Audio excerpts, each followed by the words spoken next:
cartoons cut. Kanwari ननद। अंजलि की उम्र लगभग 30 साल हो चुकी थी। वो एक स्कूल में टीचर की जॉब करती थी। अंजलि के घर में उसकी माँ के अलावा उसका छोटा भाई और भाभी भी रहा करते थे।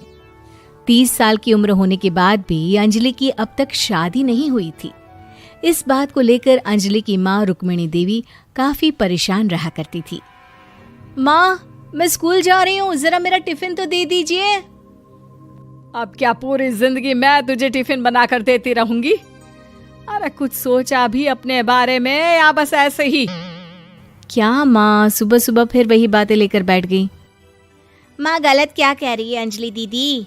इतनी उम्र हो चुकी है आपकी, माँ कब तक आपकी सेवा करती रहेंगी? भाभी, मैंने माँ को कब कहा कि मेरी सेवा करो? वैसे भी अपना टिफिन मैं खुद तैयार कर लेती हूँ, बस टेबल से उठाकर देने को ही तो कहा था।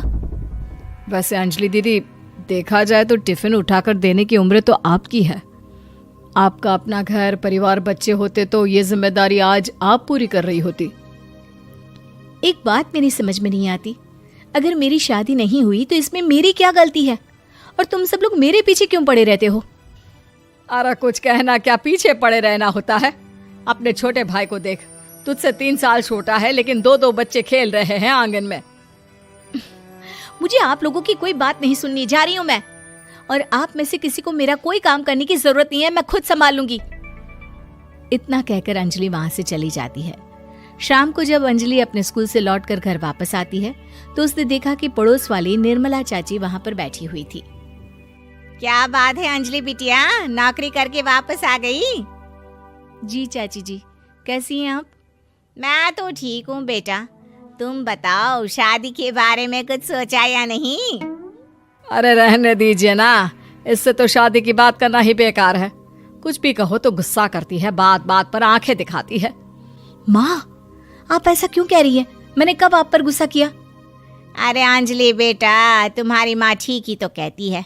30 की होने आई हो, अब तुम्हें भी शादी वादी कर लेनी चाहिए।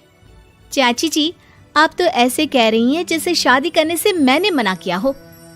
रहने दीजिए निर्मला चाची, हमारी अंजलि दीदी को अभी तक उनकी पसंद का दूल्हा नहीं मिला ना, इसीलिए वो शादी नहीं कर रही। भाभी, ऐसी कोई बात नहीं है। अरे तो फिर क्या बात है?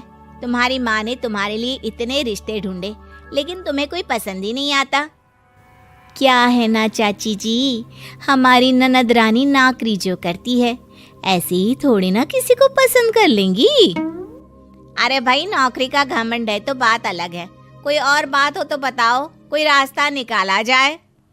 नहीं चाची जी, कोई बात नहीं है, बस मुझे अभी तक अपनी पसंद का कोई मिला नहीं है। सुन लिया आपने? इस लड़की के तो पर निकल आए हैं और इतनी उम्र में अपनी पसंद का कोई मिलेगा भी नहीं इसे। माँ, आप मेरी शादी को लेकर हमेशा मुझे ताने क्यों मारती रहती हैं? अपनी माँ की बातें तो ताने लगती है। ताने हैं? बताओ, मैंने कुछ गलत कहा क्या?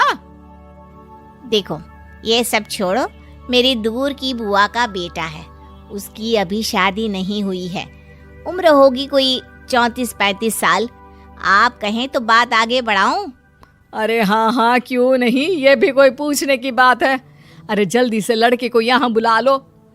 माँ, आप मुझसे पूछे बिना मेरी शादी की बात करने जा रही हैं और मेरी उम्र 30 भी पूरी नहीं हुई है। निर्मला चाची कह रही है कि वो लड़का 35 साल का है। अंजलि दीदी, आपको क्या लगता है इस उम्र में कोई फिल्म का हीरो आएगा आपके लिए? देखिए, अब पसंद और नापसंद की बात तो रहने दीजिए, पसंद करने की उम्र तो आपकी निकल चुकी। अब तो जो भी मिले उसी से शादी कर लीजिए, इसी में भलाई है। तेरी भाभी बिल्कुल ठीक कह रही है।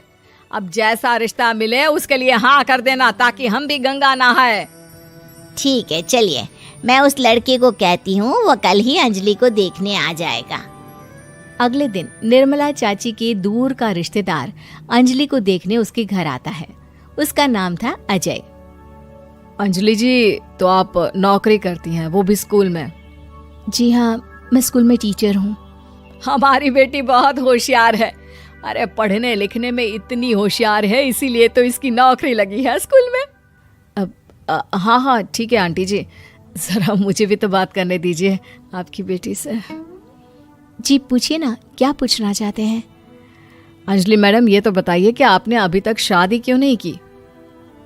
बस ऐसे ही, कहीं कोई रिश्ता पसंद नहीं आया इसलिए। लेकिन क्या मैं आपसे पूछ सकती हूँ कि आपने शादी क्यों नहीं की? अंजलि, क्या कर रही हो तुम? लड़कियों को इस तरह की बातें नहीं शोभा देती। रहने दीजिए आंटी जी, आपकी बेटी काफ़ी पढ़ी लिखी है, मैं उनके सवाल का जवाब दे ही देता हूँ। वो क्या है ना, मुझे भी अभी तक अपनी पसंद की कोई लड़की नहीं मिली। अच्छा, कोई बात नहीं। वैसे आपकी तनख्वाह कितनी है? कितना कमा लेती हैं महीने का? जी यही कोई 25,000 महीने। बस 25,000? इतने से क्या होता है? इतने से तो आजकल घर भी नहीं चलता। आपके कहने का क्या मतलब है? अरे मैं तो ये सोच कर आया था कि नौकरी वाली लड़की है, आराम से 40,000 कमाती होगी। माफ कीजिएगा, आपका और मेरा रिश्ता नहीं हो सकता। जी कोई बात नहीं, मुझे भी आपके साथ शादी करने में कोई इंटरेस्ट नहीं है। अंजलि, किस तरह की बात कर रही हो? घर आए रिश्ते को ठुकरा रही हो तुम। दीदी, अब इस उम्र में आपको इतनी अकड़ नहीं दिखानी चाहिए। अच्छा खासा रिश्ता हाथ से निकल गया, कहीं ऐसा ना हो कि जिंदगी भर कुंवारी ही रह जाओ आप। कुछ दिन और ऐसे ही निकल जाते हैं और अंजलि की शादी कभी नहीं होती। अंजलि के परिवार वाले बिंदास उसे ताने मारते रहते हैं, लेकिन अंजलि एक बड़ी नौकरी की तैयारी करती है और उसमें सिलेक्ट होने के बाद अंजलि को एक बहुत बड़ी नौकरी मिल जाती है। अब तो दीदी के नखरे और भी ज्यादा बढ़ जाएंगे भाई। अब तो इतनी बड़ी नौकरी जो लगी है, अब इनकी शादी होने से रही। माँ, मुझे नौकरी के लिए दूसरे शहर जाना पड़ेगा। आप जानती हैं ये बहुत बड़ी जॉब है और इसमें पैसे भी बहुत ज्यादा मिलेंगे। अच्छा, कितने पैसे मिलेंगे बेटा? माँ, मुझे हर महीने 90,000 सैलरी मिलेगी। क्या? अरे वाह वाह, ये तो बहुत अच्छी बात है। लेकिन फायदा क्या? कितने भी पैसे मिले, शादी तो हुई नहीं ना तुम्हारी। अंजलि नौकरी करने के लिए दूसरे शहर में चली जाती है और जब कुछ महीनों के बाद वो वापस घर आती है तो उसे अपने पति के साथ देखकर उसके घर वाले हैरान रह जाते हैं। अरे अंजलि, तूने शादी कर ली और हमें बताया तक नहीं। और दामाद जी करते क्या हैं? इतनी बड़ी कार है उनकी।